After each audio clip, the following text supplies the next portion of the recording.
84? No, 87. Oh my gosh, 87. Get with it. Hi, everybody. I'm Emily. And I'm Vince. And this is the Lighthouse Lowdown. I missed.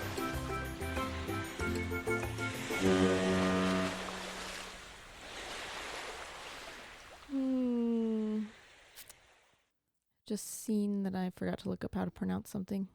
But, I'm only barely over the will to live today, so I think... Hi, everybody. It's Wednesday? Tuesday. It's a rough week so far. Happy to be here with you. And you know what makes it worse? I don't have a history buoy. No buoy, that's all right. No buoy, no problem.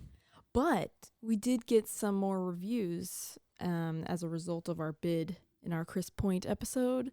So thank you to all of you who left a review for our podcast. All positive, and none of that was on our part by manipulation. That's nice. Well, I mean, it was, but... Well, I mean, we asked for reviews. If they happen to be all positive, that's great. I think we asked for 5-star reviews. That's where I think the manipulation came in. Somebody's got to throw in a 4-star so that it's not suspicious. Yeah, they're like, they're paying people for reviews. Yeah. Except we're not. And since we have some reviews that were left, then Vince has got to start getting work on some merch. I say it every time. And then we'll do a giveaway of maybe like a t-shirt or a hat or something. Yep. Okay. Good. It's in the works, everybody. Get ready. Fall is here, so it could be we could do a hoodie maybe. We'll see. Oh, I thought you were going to say like fall themed. I'd be down. No. Hey, I'm down for whatever. So in true Emily fashion, we're going to no history buoy, and it's a tiny episode today. A short episode. A short episode. Yeah. Thank you for bringing that back. We love those. That's what I called it. Our lighthouse today was one of the later towers built in the U.S., but has a unique design going on. Unique. A little bit of Latin dancer coming out of there. This is why I didn't look up how to pronounce it, but we're going to Connecticut. The town, it's like Groton. How do you spell it? Groton. So it could be like a lot of stuff. Groton. Groton.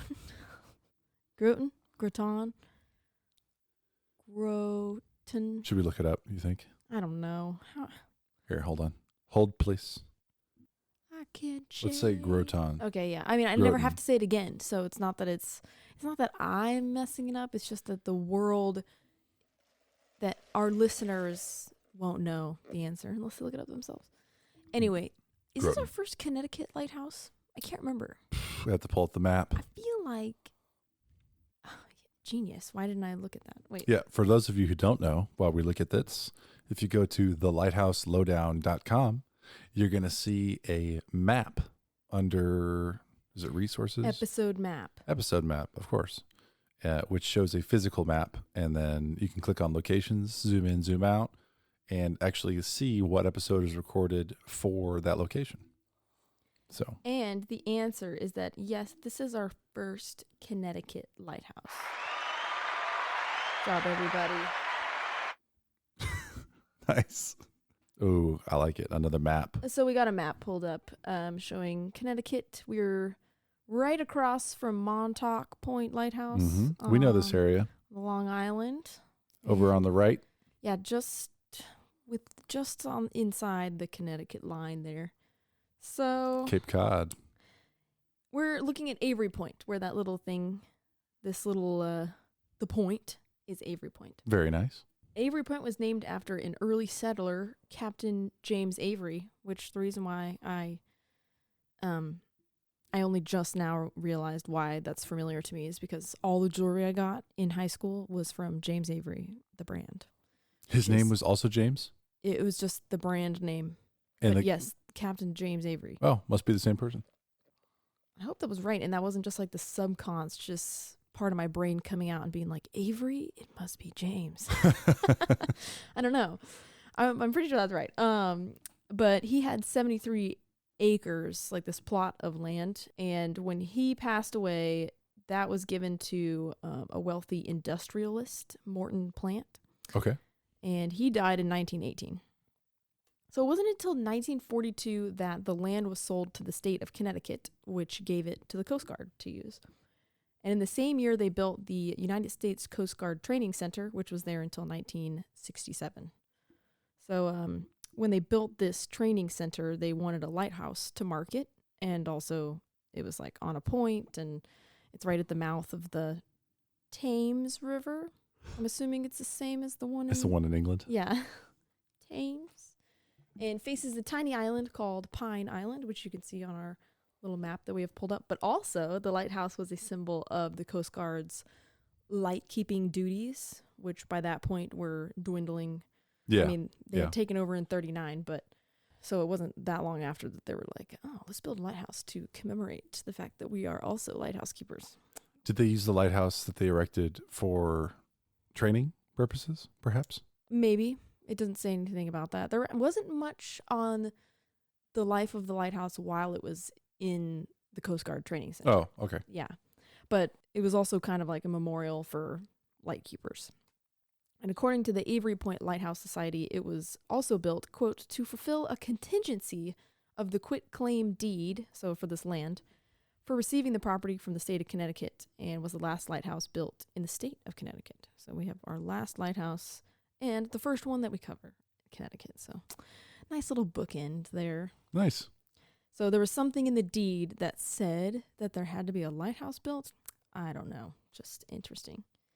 While Avery Point Lighthouse was completed in 1943, worries about drawing in enemies from the water in World War II meant that it wasn't lit until May 2nd, 1944.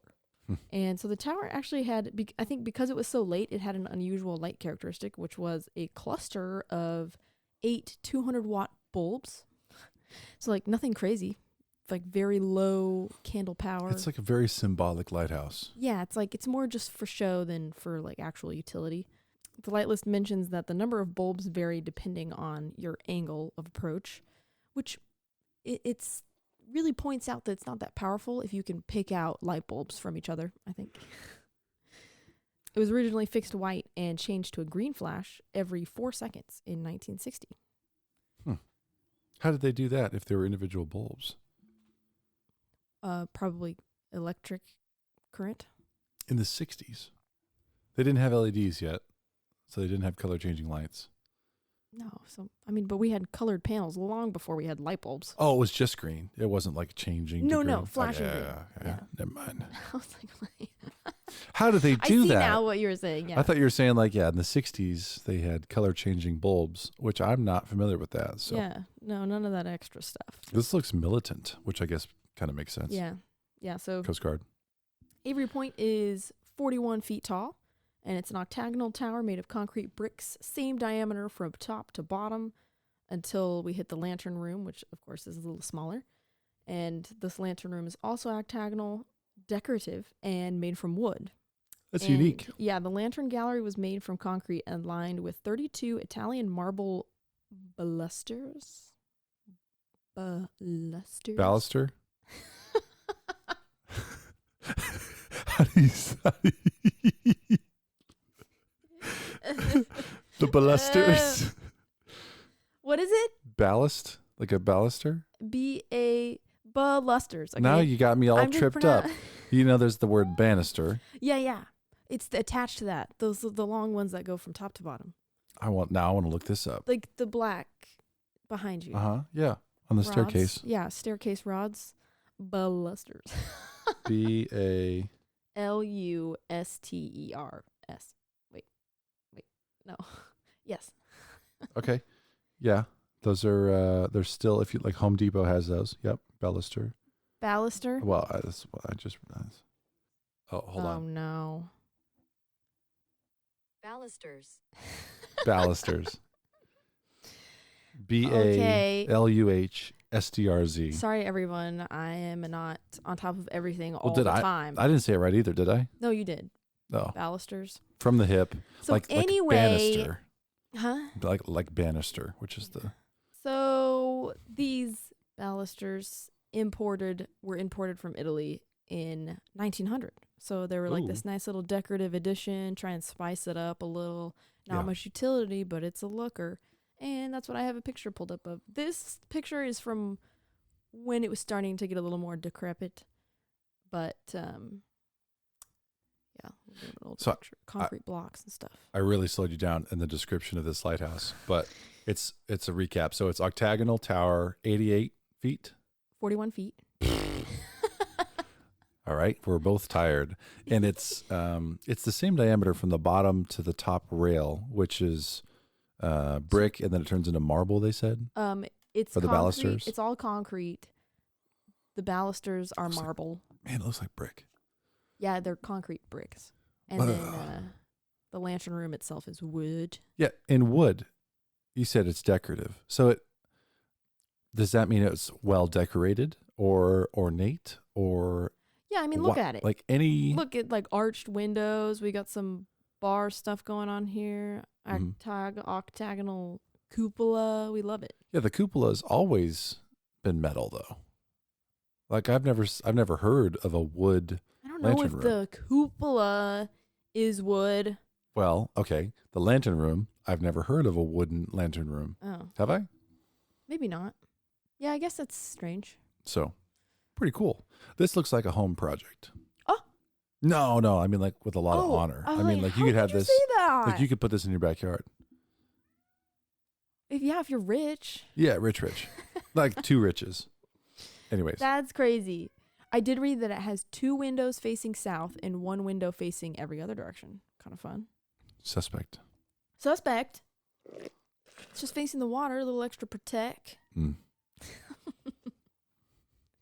So yeah, that is the extent of what I have for when it was under the Coast Guard Training Center, which just is a couple years. But yeah, I mean, I guess they wouldn't be like, here's what we did with the lighthouse. It's just probably like just happenstance. Yeah, they just do whatever they do, and it was deactivated in 1967 when the training center was moved from Avery Point to Governor's Island in New York City, which I think we talked about Governor's Island. Yes. In our Statue of Liberty episode. We did. Everybody go check it out. It was a lighthouse. It was a terrible lighthouse. Probably one of the worst, but a lot more life left in it for other purposes. That's what we have to say about that. 1969. 2 years later, the land was returned at no cost to the state of Connecticut. So Coast Guard finished with it and handed it back off. And the lighthouse was marked a building used at the University of Connecticut at Avery Point, which... Of course. Yeah. Local. So they marked it, I think it was either 14 or building 41. And they used that as a physics laboratory and air sampling station. I'm like, so cool. Yeah, that makes sense. Can you imagine if you went to college and they were like, oh yeah, the physics lab is in the lighthouse? I'd be like, excuse me. Yeah, they're probably dropping shit in there. Yeah. You know, like playing acid. No. I was thinking like gravity. You know, like they have a high point to drop things from. Yeah. Maybe a pendulum could be going on. Air sampling, so they could go up there and be like, are we in 4th grade physics? What's the air? They drop stuff from high up listen, there's a pendulum. 1969, we landed on the moon, supposedly. And so, allegedly. I'm really reaching here. Air sampling lab, huh?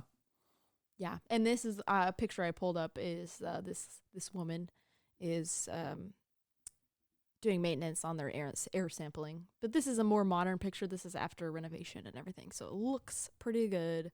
We're going to be chasing that. Very cool. Yeah. By 1997, because during that time, I don't think anybody was in charge of upkeep. So 1997, the university labeled the lighthouse as in dangerously poor condition. Shoot. And by 1999, the American Lighthouse Foundation and the newly formed Avery Point Lighthouse Society began fundraising for the restoration to bring it back to its future glory. And the university gave them permission to work on it. So they still owned it, but we're like, sure, fix it up. Oh, that's nice. We're cool with it. So I pulled up a photo of what it used to look like. This is, from my understanding, there used to be, the lantern room was still up there. It ain't got no time. Oh. And then they took it off. Okay. Because, I'm getting too far into my notes. I just want to blah, blah, blah. The assessment was estimated to be $25,000. So just looking at it and being like, here's what we have to do with it. Dang. And then the restoration was going to be at the high end, $200,000 from what they were estimating. An engineering firm did the study, which ended up being worth an estimated $40,000, totally for free, just to help out. And for the restoration, the funds that were raised by selling 2,000 personalized bricks that would make up the walkway of the lighthouse, which I know St. Augustine does that as well, right? Mm-hmm. I think so. I think it's a great idea because it's hard sometimes for people to donate because it's like your money goes into the ether and you're like, are you using it? Well, yeah. Sometimes when it's so expensive, these big projects, it feels like you can't contribute. Mm-hmm. And of course, that's actually the best contributions are, crowdsourced from a bunch of enthusiasts. I actually have a brick with my name on it somewhere. What are you talking about? I do. Where? Hayes, Kansas. Oh my gosh. With your family or just you? My family, but my name has my own brick. Oh, mm-hmm. My gosh. On the public library on the left side, if you're so inclined to go find it. Why didn't you show me that when we first started dating? That would have gotten you a lot of extra points. I would have been like, oh, you're famous. I'll keep that in mind next time we're in Hayes. We'll make a stop. There's also, I'm sure there's many of them, but there is a Statue of Liberty nearby that. It's about 8 feet tall. Anyways, back to Connecticut. Back to Emily in Connecticut. Thank you, Vince. Pretend we're not sitting across from each other 3 feet away. Like we're in a news channel. And we'll go back to Emily covering Connecticut lighthouses. All I was saying is that I am much more likely to donate when it's like I could go to the lighthouse in the future and be like, oh my gosh, here's a brick with my name on it. Yep. And, everyone likes to get something for what they put in. And even if it's just like a sticker. I'd be like, cool. Like a sticker that says I donated. I would be like, hell yeah. Well, like the USLHS passport system that we adore so much. Like you donate, what is it, $2? And then you get a stamp. I'm a different member level this year because I wanted a different patch. So I'm a keeper, I believe. Renewed? I need to renew. I forgot. Is it time? It was a long time ago. Everybody, renew your passports. No, well, not the passport. I forget. I'm selling them short. But they give you a patch. The membership for the USLHS. Which level did you do? Was it Prism? No. That's above where I'm at. I'm keeper now. Okay. Last year I was the first one. I have it somewhere. Anyways, these patches, I'll have to do something with them at some point. I really want to do Prism. I wanted like a field jacket with the patches on it. Like you were talking about a long time ago. But never came to fruition. Anyways, do it. We're really off topic. Okay, sorry. I just said patches are fun. Yeah, personalized bricks, and that's how we got there. Right. Then the concrete blocks in the lighthouse, as you can see, are misshapen. And it's because they had high sand content. So over time, they had started to crumble. So these were addressed first. So the first thing they did was replace the entire outer layer completely and make new concrete blocks with custom molds so that they perfectly match the original bricks. Yeah, it's pretty cool. That's extra. And they strengthened the inside with steel and cement. So they left the ones on the inside, but obviously with the sea, air, and everything, the outside ones were a lot more affected. Huh. I've never heard of that process. Yeah, I'd love to know what a custom mold looks like for concrete blocks. Well, I know very simple. If you look up like a custom home fireplace, like with stone, like my dad's, that one, for example, that's all concrete. And so each one of those was shaped by hand after a form was used. Yeah. So I assume they they use could like make a general form and then they like make it look rugged with their hands. Okay. Yeah. So lightweight concrete because it's not structural. Mm-hmm. This way, or on a lighthouse, I'm not sure. It might be a little heavier, but probably pretty cool. Something that'll last. It's a lot of effort that went into that. Yeah. So this is what I was about to run away with. But the lantern room was deemed too damaged to repair. So instead, they lifted it by crane off of the lighthouse and transported it to West Mystic Wooden Boat Building Company, which is owned by a former lighthouse keeper and at the time a English professor at the University of Connecticut. Oh my gosh. So he had like a very focused connection to this lighthouse. Can you say that again? Wood building West Mystic Wooden Boat Building Company. My gosh. So I'm assuming they make boats, but I guess I didn't look too deep into That's it. a mouthful of a website. Yeah.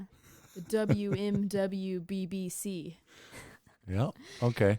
Yeah. So anyway, he was invested, and thus he did it completely for free. Oh, nice. Yeah. Rebuilt the lantern room using the old one as a template. That's really cool. Yeah. And did it all for free. So the new lantern room was lowered onto the tower in 2005, and the inside had to be completely redone, like the inside of the tower. They needed new wiring, custom doors and windows, paint, cosmetics, all that stuff. Very fancy. Yeah. So it's still on a university. Yes. And I just pulled up a photo of I think it was 2009 or something. Someone took these pictures. Beautiful. So very nice. You can see the red brick walkway that has people's names on it that donated to the restoration. Shout out to those people. Yeah. It's very pretty. I like the colors a lot. It's like natural, but not plain.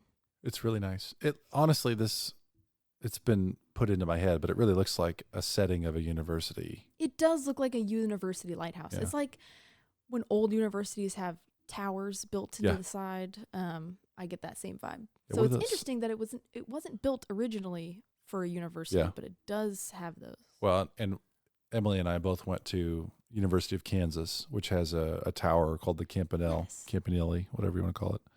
It's a French word, I think. Anyways, it looks a lot like a lighthouse. Fresnel. Yes. Fresnel. And it's made of limestone. Most of the properties at the University of Kansas are limestone. Mm-hmm. So that's probably what we're seeing here. Yeah. It's very much a limestone color. It's cute. Yeah. It's nice. Right on the water. Yeah. And a lot of the work that they did, people either gave them discounts or did it for free. So where a normal restoration in which you basically rebuild the entire lighthouse would be millions of dollars these days. I think this one was $500,000 at the end of everything. So still a lot, but probably like a third of what it would have cost. If people weren't like pouring everything they had. There's so much money involved. I know. 500,000. But if you try and think really hard about the past numbers we've heard for lighthouse restorations, it's not that bad. It's actually great. The question is, like, I just from my curiosity, let's say you wanted to build a 40-foot tall. Yeah, 41. 41 foot tall. Let's call it 40. Okay. Let's call it 40. Sure. A 40-foot tall lighthouse. Yeah. Like made out of brick or steel and Concrete and the modern construction with a wood lantern room. And potentially cupola. Maybe. If you're like, how much is it going to cost me? I was like, $500,000 sounds like too much, but I'm wrong. Clearly, it's a 4-story tower. Okay, you're wrong. I am wrong. If anyone out there wants to provide us a quote to build that lighthouse. Please do. That'd be fun to share, actually. It actually would be. Like, even if you want to remain anonymous. Like, you work in an engineering firm, so like actually you'd have a pretty good idea of how to estimate something like that. Talk to people and be like, hey, here's the blueprints for this lighthouse. What would you build this for? That'd be hilarious. Well, price it up. Price it right up. Got to prove how good the discounts were on this construction. They're going to be like, it was going to be $5 million. Yeah, actually, it's just $500,000. It's easy. But they completed it and relit as a private aid. Private aid to navigation. To navigation, October 15, 2006. That's crazy. Yes, it's awesome. So we still have a green flashing light, but now it's a solar-powered LED. Oh, I have a picture. Very nice. You can see the university's greenhouse and all kinds of fun stuff. That's cool. So it's still being cared and loved today. The grounds are open to the public, so you can just go check this out whenever you want. But the lighthouse cannot be climbed or entered because it's private. Travesty. Got to save it for those. The university owns tests. it. Yeah. I'm pretty sure. I wonder if they use it for anything on an annual basis. If they decorate it or... Oh, I did see some Christmas decorations. I saw Santa visited and played a saxophone inside. Of course he did. Santas that go to lighthouses are always like the outskirt Santas. That's a very artistic Santa. Yeah. Remember the well, Christmas is kind of coming up. Do you remember the flying Santa episode? Yes. Super fun. Yeah, and then I started doing Christmas at lighthouses, and this year is going to be our third installment of that. So buckle up. Maybe we'll see this lighthouse, Avery Point. Yeah, last one. Did we talk about St. Augustine? Mm-hmm. Nice. That might have even been the first one. Oh, the first Christmas at installment. lighthouses. Yeah, we talked about all of their Christmas trees. Yeah, You can the walk tree around. inside. Yeah. Cool. But yeah, that's it. Avery Point Lighthouse. Got it all Nice. covered. A lot of people, even though it's newer, a lot of people love this lighthouse because it's unique in its appearance. I wonder if it's the only lighthouse that is on university grounds. I doubt it. I feel like that'd be hard to research because you know how AI pops up and it's like, here's what I found. It's like, you just piece together words. Wait 1 second. Oh, that was a huge yawn. I'll use that as the excuse for why you didn't laugh at my joke. Yeah, I was busy yawning. It's not personal. Avery Point Lighthouse, the first one that popped up. Boom. Confirmed. Lots of posts about it. Avery Point, Milneburg Lighthouse, also known as Port Pontchartrain. Why did I do this to myself? Anyway, from my slight scrolling, it seems to be one of the few, at the very least, if not the only one. That's good. Yeah. At least there's more than one. We have lighthouses on golf courses, lighthouses on universities. What's next? Lighthouses. What could be coming next? And that's how we'll keep you guys looped into the Lighthouse Lowdown. And you'll catch us next time. What could be coming next? And the answer to that is merch, apparently. Merch. So keep an eye out for that. And check out our website, thelighthouselowdown.com, where you can leave a review or watch our videos, listen to our podcasts, and you can check out our episode map, which we mentioned in this episode. So we're hoping that we're going to catch you next time on The Lighthouse Lowdown. Thanks for coming.